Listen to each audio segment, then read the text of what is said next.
सुप्रभातम। बच्चों, आप सभी कैसे हैं? आशा करता हूँ स्वस्थ होंगे, मस्त होंगे। तो बच्चों, आज आप पढ़ेंगे हिंदी ग्रामर का चैप्टर 6 वचन। आप सभी अपनी बुक ओपन कर लीजिएगा। चैप्टर 6 ओपन कर लेंगे।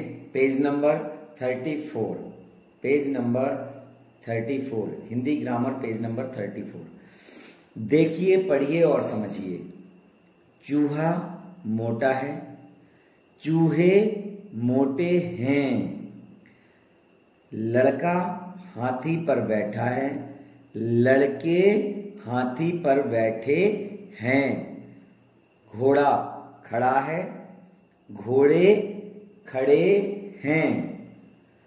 ऊपर के चित्रों के नीचे लिखे वाक्यों में चूहा, लड़का, हाथी, घोड़ा आदि शब्दों से एक वचन का बोध हो रहा है, जबकि चूहे, लड़के, घोड़े आदि शब्दों से बहुवचन का बोध हो रहा है।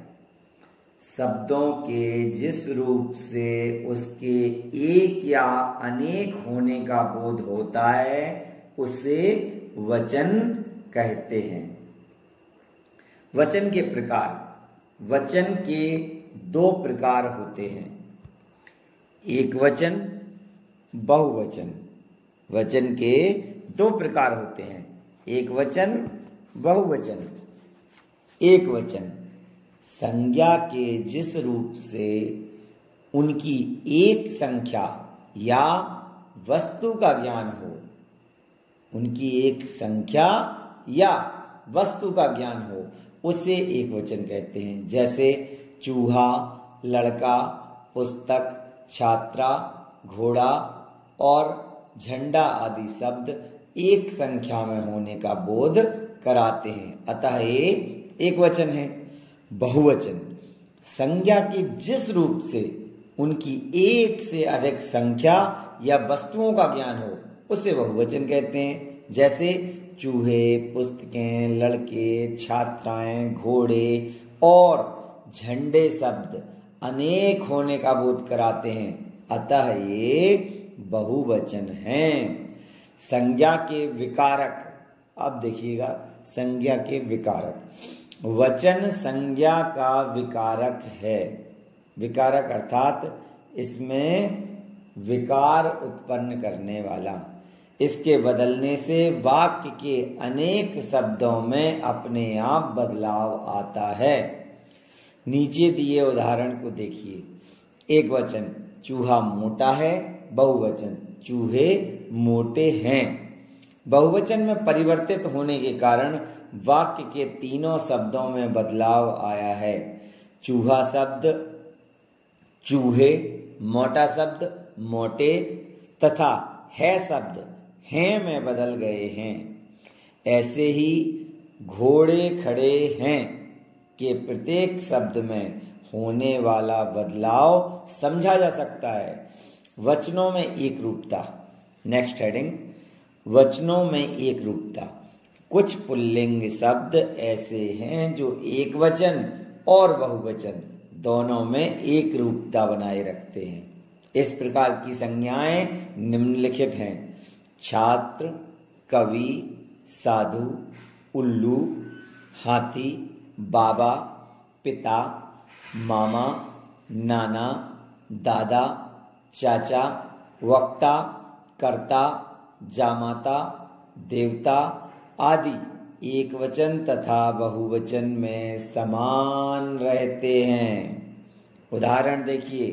एक वचन छात्र पढ़ता है, बहुवचन छात्र पढ़ते हैं। दोनों में एक ही शब्द है, छात्र। ओके। नेक्स्ट, साधु बैठा है, साधु बैठे हैं। हाथी आता है, हाथी आते हैं। वक्ता बोलता है, वक्ता बोलते हैं। वचन परिवर्तन। नेक्स्ट हेडिंग, वचन परिवर्तन।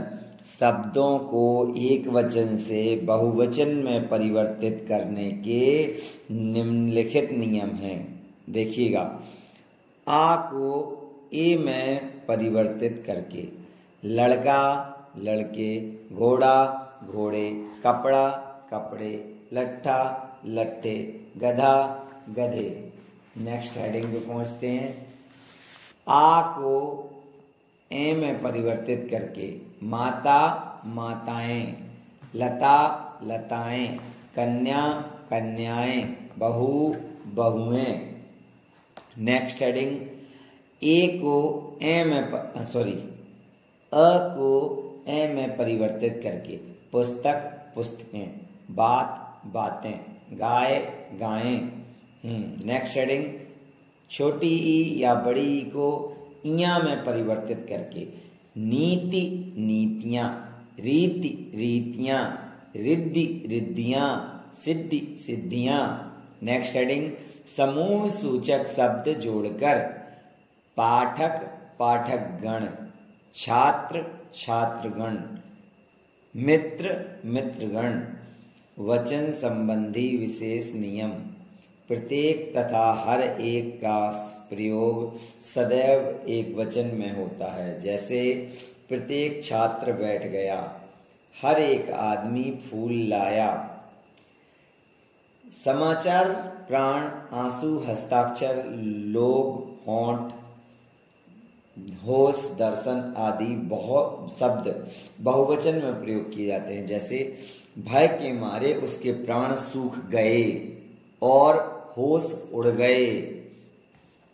आदर सूचक संज्ञा का वचन, सम्मान प्रकट करने के लिए आदरणीय एक वचन संज्ञा के साथ हिंदी में बहुवचन क्रिया का प्रयोग होता है। जैसे डॉक्टर राधाकृष्णन महान पुरुष थे,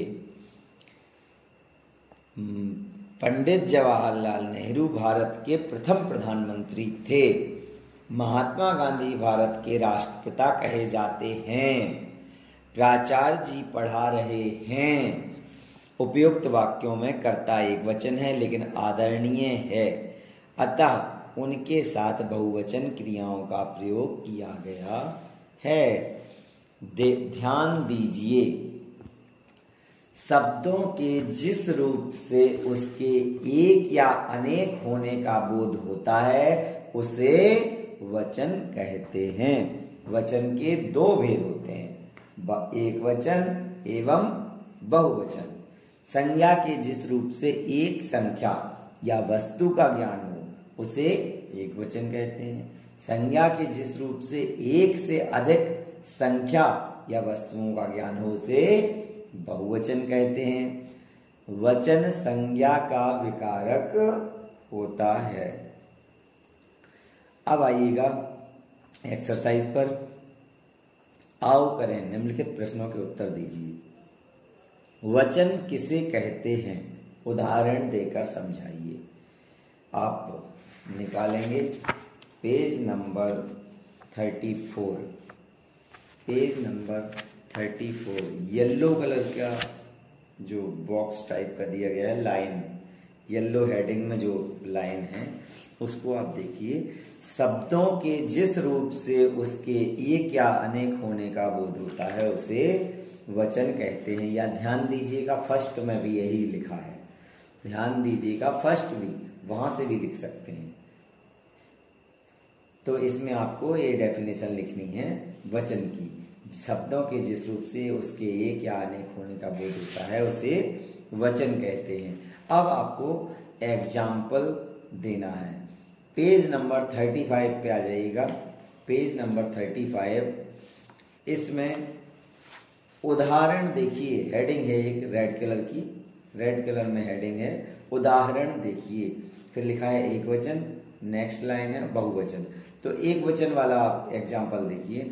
छात्र पढ़ता है, छात्र पढ़ता है। तो चूंकि हमें क्या करना है, वचन के लिए हेडिंग देनी थी, है ना। तो आप एक वचन की ये हेडिंग, सॉरी एक वचन का ये एग्जाम्पल आप लिख सकते हैं। इसमें वचन का ही एग्जाम्पल है, छात्र पढ़ता है मतलब इसमें एक वचन है, तो ये वचन का एग्जाम्पल हो जाएगा। नेक्स्ट क्वेश्चन देखेंगे, बहुवचन किसे कहते हैं, उदाहरण देकर समझाइए। अब आ जाइएगा बहुवचन पर, page number 35, page number 35, second number की हेडिंग देखिएगा बहुवचन, सेकंड नंबर की हेडिंग देखिएगा बहुवचन। संज्ञा के जिस रूप से उनकी एक से अधिक संख्या या वस्तुओं का ज्ञान हो उसे बहुवचन कहते हैं। उदाहरण देकर समझाना है, तो इसी के आगे एग्जाम्पल भी दिया गया है, जैसे चूहे, पुस्तकें, लड़के, छात्राएं, ये 4 एग्जाम्पल भी आप लिख देंगे। नेक्स्ट क्वेश्चन, एक वचन एवं बहुवचन में उदाहरण देकर, अंतर उदाहरण देकर समझाइए। तो आपको सबसे अच्छा है कि एक वचन और बहुवचन का उदाहरण स्पष्ट करने के लिए पेज नंबर 35 पे जो मैंने आपको इसके पहले बताया था, उदाहरण देखिए वाली हेडिंग, उदाहरण देखिए वाली हेडिंग, उसमें एक वचन और बहुवचन दोनों के एग्जाम्पल्स दिए गए हैं। तो आप इसमें केवल एग्जाम्पल देकर समझाना है हमें, तो 2 एग्जाम्पल आपको लिख देने हैं, एक वचन का और एक बहुवचन का। जैसे छात्र पढ़ता है और उसी के आगे आप लिख देंगे छात्र पढ़ते हैं, तो इससे क्या होगा, ये क्लियर हो जाएगा कि ये एक वचन है और वो बहुवचन है।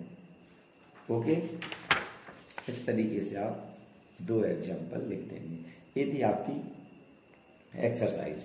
तो ये आपका चैप्टर यहीं खत्म हुआ। आप इसको अच्छी तरह से रीड करेंगे, समझेंगे।